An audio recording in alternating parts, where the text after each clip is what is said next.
বিচারিক আদালতে জনাব তারেক রহমানের আর কোনো মামলা নাই।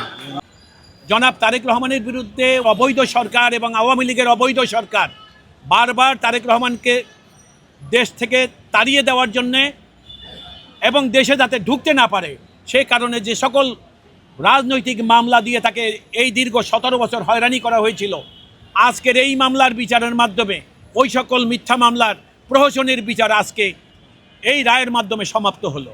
বসুন্ধরার ইঞ্জিনিয়ার সাব্বির হত্যা মামলায় 1/11 সরকার একটা অন্যায়ভাবে মামলা করছিলেন জনাব তারেক রহমানকে বাংলাদেশ থেকে জোর করে পাঠিয়ে দেওয়ার জন্য, অর্থাৎ যাতে তারেক রহমান রাজনীতি করতে না পারে। একটা ষড়যন্ত্রমূলক মামলা ছিল। সেই ষড়যন্ত্রমূলক মামলায় আজকে রায় দিয়েছে। সেখানে জনাব তারেক রহমান, জনাব লুৎফুজ্জামান বাবর এবং জনাব নুরুদ্দিন আহমেদ অপু তারা সবাই খালাস পেয়েছে। দুদকের উদ্দেশ্য ছিল যে যদি এই রকম একটা মামলা না করা হয় তাহলে জনাব তারেক রহমানকে দেশ থেকে বার করা যাবে না। বাবর সাহেবকে ব্যবহার করেছিলেন যে বাবর সাহেবের মাধ্যমেই মামলাটা তৈরি করবে এবং সেখানে অন্যায়ভাবে জনাব তারেক রহমানকে সম্পৃক্ত করবে।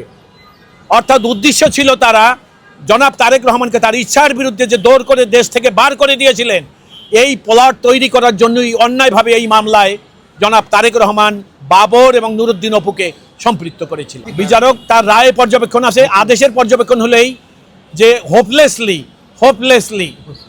the prosecution, Dudok has miserably failed to prove the case। সেই কারণে আসামিরা সবাই বেকসুর, এইটাই ছিল আদালতের, সবাই বেকসুর এবং সেই কারণে সবাইকে এই মামলার দায় থেকে সম্মানজনকভাবে খালাস প্রদান করা হলো।